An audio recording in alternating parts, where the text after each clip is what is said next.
अलंकार के बारे में।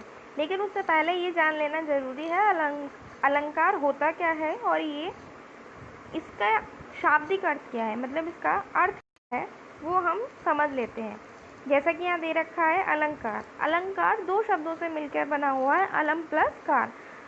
अलम का अर्थ होता है भूषण या कहें आभूषण, और कार शब्द का मतलब होता है सुसज्जित करने वाला, यानी कि अलंकार यानी कि जिसके द्वारा काव्य सौंदर्य में वृद्धि हो सके। ठीक है, जैसा कि यहाँ दे भी रखा है अलंकार रोति इति अलंकार, यानी कि जो अलंकृत करता है वही अलंकार है, यानी जिसके द्वारा काव्य सौंदर्य में वृद्धि की जा सके वह अलंकार है। अब ये समझ लेते हैं कि अलंकार के भेद कितने होते हैं। मुख्य रूप से दो भेद होते हैं अलंकार के, एक तो शब्दालंकार और एक अर्थालंकार। सबसे पहले हम जान लेते हैं शब्दालंकार के बारे में। शब्दालंकार यानी कि शब्दों के माध्यम से काव्यों को अलंकृत करना, जहाँ शब्दों के द्वारा काव्य सौंदर्य में वृद्धि की जा सके वहाँ क्या होगा, शब्दालंकार होगा। शब्दालंकार के तीन उपभेद होते हैं, अनुप्रास, यमक और श्लेष, यानी कि शब्दों के द्वारा, इन तीन के द्वारा काव्य सौंदर्य में वृद्धि की जा सकती है। शब्दालंकार सबसे पहला है अनुप्रास अलंकार। तो अनुप्रास अलंकार को समझने के लिए सबसे आसान तरीका है कि सिर्फ आपको इतना याद रखना है कि जहाँ वर्ण की आवृत्ति, एक ही वर्ण की आवृत्ति बार बार हो, वहाँ कौन सा अलंकार होगा, अनुप्रास अलंकार। जैसा कि उदाहरण दे रखा है, चारू चंद की चंचल किरणें खेल रही हैं जल थल में। वर्ण का मतलब होगा अक्षर, यानी एक ही अक्षर जब किसी पंक्ति में बार बार आएगा तो वहाँ अनुप्रास अलंकार होगा। अगर आप उदाहरण ध्यान से देखें तो समझ में आएगा आपको। यहाँ देखिए, चा वर्ण की आवृत्ति हो रही है, यानी चा अक्षर बार बार पंक्ति में आ रहा है। यहाँ भी चा, यहाँ भी चा, यहाँ भी चा, चारू में भी चा आ रहा है, चंद्र में भी चा आ रहा है और चंचल में भी चा आ रहा है। एक ही वर्ण यानी एक ही अक्षर बार बार आ रहा है तो वहाँ अनुप्रास अलंकार हो जाएगा। यमक अलंकार। यमक अलंकार को पहचानने का सबसे आसान तरीका ये है कि उदाहरण के माध्यम से अगर हम समझें, आप उदाहरण में देखेंगे तो एक ही शब्द दो बार आया हुआ है।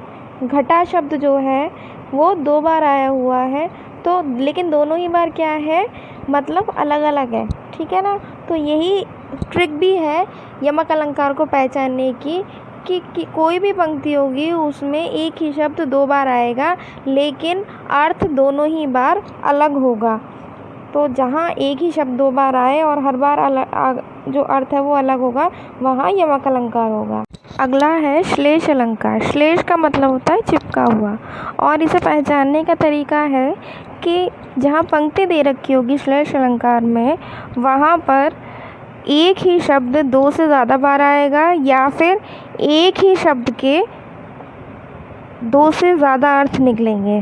मतलब इन शॉर्ट हम कह सकते हैं कि एक ही शब्द जो है उसके अर्थ दो से ज़्यादा होंगे, जहाँ वहाँ पर श्लेष अलंकार होगा। जैसे कि उदाहरण में आप देख सकते हैं, उदाहरण दिया है, रहीमन पानी राखिए बिन पानी सब सून, पानी गए न उबरे मोती मानुष शून। तो पानी शब्द जो है वो तीन बार दे रखा है, या फिर कहें कि पानी शब्द जो है उसके दो से ज़्यादा अर्थ निकल रहे हैं, इसीलिए यहाँ पर श्लेष अलंकार होगा, है ना। मतलब पहला पानी शब्द का मतलब दे रखा है विनम्रता से, एक दूसरे पानी शब्द का मतलब चमक या आभा से, और जो आखिर में पानी शब्द दे रखा है उसका मतलब पानी यानी जल से है। तो शब्द एक ही है लेकिन अर्थ क्या है, दो से ज़्यादा निकल रहे हैं। तो जहाँ भी एक ही शब्द के दो से ज़्यादा अर्थ निकलेंगे वहाँ पर श्लेष अलंकार होगा। आगे अब हम अर्थालंकार को समझ लेते हैं।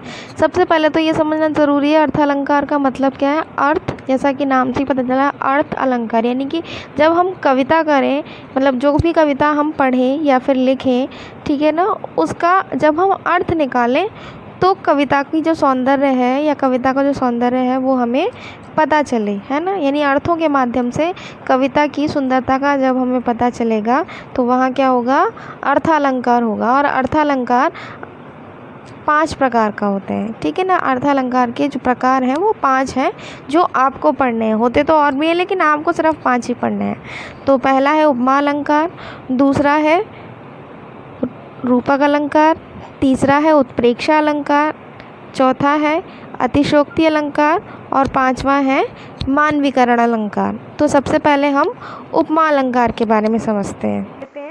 उपमा का मतलब होता है किसी के द्वारा तुलना किया जाना, यानी कि दो भिन्न वस्तुओं में समानता दिखाना, यानी दो ऐसी वस्तुओं की तुलना करना जो कि अलग अलग हैं, ठीक है। जैसे कि यहाँ दे रखा है, उदाहरण के माध्यम से समझेंगे हम।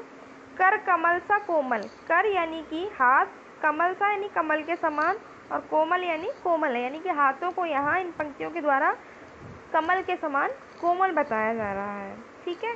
तो यहाँ क्या हो जाएगा, उपमा अलंकार हो जाएगा, यानी कि दो चीज़ों की तुलना की जा रही है, एक तो कर की और एक कमल की, ठीक है।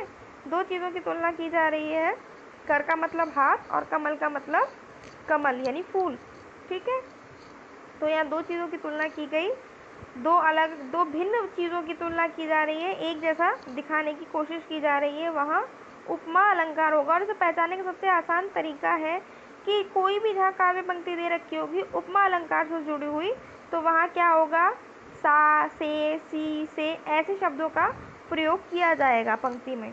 तो जिसके द्वारा आप आसानी से समझ सकते हैं कि यहाँ उपमा अलंकार होगा। या फिर अगर काव्य पंक्ति में शब्द का प्रयोग नहीं किया जा रहा होगा तो दो वस्तुओं के बीच में, दो भिन्न वस्तुओं के बीच में आपको तुलना करके दिखाई जा रही होगी, ठीक है। जैसा कि उदाहरण में दे रखा है, पैरों को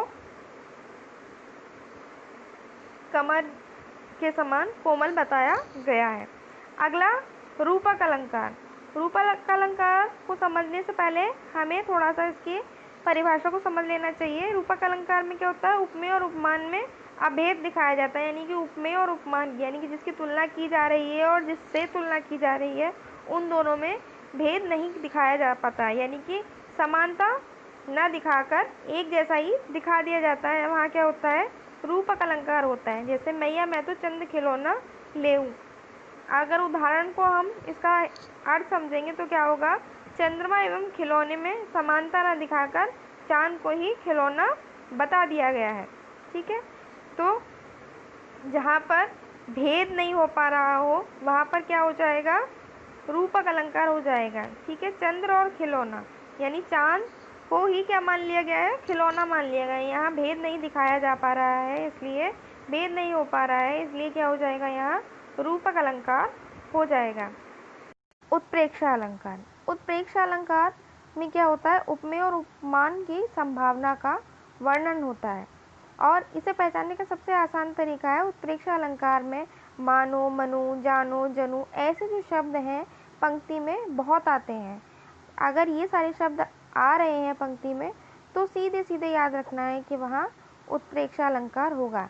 जैसे कि उदाहरण में दे रखा है, मुख मानो चंद्रमा सा, तो मानो शब्द आ रहा है, तो मानो से ये डिनोट हो रहा है, पता चल रहा है कि यहाँ ऐसे शब्दों का प्रयोग हो रहा है, तो वहाँ कौन सा अलंकार होगा, उत्प्रेक्षा अलंकार होगा। मतलब यहाँ पर संभावना बताई जा रही है, एक चीज़ प्रस्तुत है और एक चीज़ अप्रस्तुत है, ठीक है। उपमेय और उपमान का मतलब ये होता है कि एक चीज़ प्रस्तुत दिखाई जाती है और एक चीज़ अप्रस्तुत हो, और वहाँ पर क्या हो, संभावना। अतिशयोक्ति अलंकार, ये एक क्या है, एक बढ़ा चढ़ाकर कही गई बात है, जहाँ पर जो काम हुआ ही नहीं उसके बिना कोई दूसरा काम कैसे हो गया, है ना, यानी बहुत बड़ा चढ़ाकर कही गई बात है, तो वहाँ क्या हो जाएगा, अतिशयोक्ति अलंकार हो जाएगा। जैसे यहाँ दे रखा है, आगे नदियाँ पड़ी अपार, यानी कि आगे बहुत सारी अपार नदियाँ पड़ी हुई हैं, घोड़ा कैसे उतरे पार, घोड़ा उस पार कैसे चला जाए। राणा ने सोचा इस पार, राणा ने सोचा इस पार, तब तक चेतक था उस पार। जब तक राणा जी ने ये बात सोची तब तक चेतक उस पार था। तो यहाँ भी क्या हो रहा है, बढ़ा चढ़ाकर वर्णन किया जा रहा है। तो जहाँ बढ़ा चढ़ाकर वर्णन किया जाए किसी बात का तो वहाँ अतिशयोक्ति अलंकार हो जाएगा। अगला है मानवीकरण अलंकार। मानवीकरण अलंकार जहाँ पर मानवीय भावनाओं का वर्णन किया जा रहा हो, कैसी चीज़ों का, प्राकृतिक चीज़ों का मानवीय रूप में, मानवीय भावनाओं का वर्णन हो रहा हो, वहाँ मानवीकरण अलंकार हो जाएगा। जैसे उदाहरण दे रखा है, फूल हंसे कलियां मुस्काई, यानी फूल हंस रहे हैं और कलियां मुस्कुरा रही हैं। लेकिन वास्तविकता में क्या सच में ऐसा हो सकता है कि फूल हंसे और कलियां मुस्कुराएं? ऐसा नहीं हो सकता। लेकिन क्या दिखाया गया है, प्रकृति को मानव रूप में चित्रित किया जा रहा है, तो वहाँ क्या हो जाएगा, मानवीकरण अलंकार हो जाएगा। अगर आपको हमारा वीडियो पसंद आया हो तो हमारे वीडियो को लाइक और शेयर करें और चैनल को सब्सक्राइब करना ना भूलें। धन्यवाद।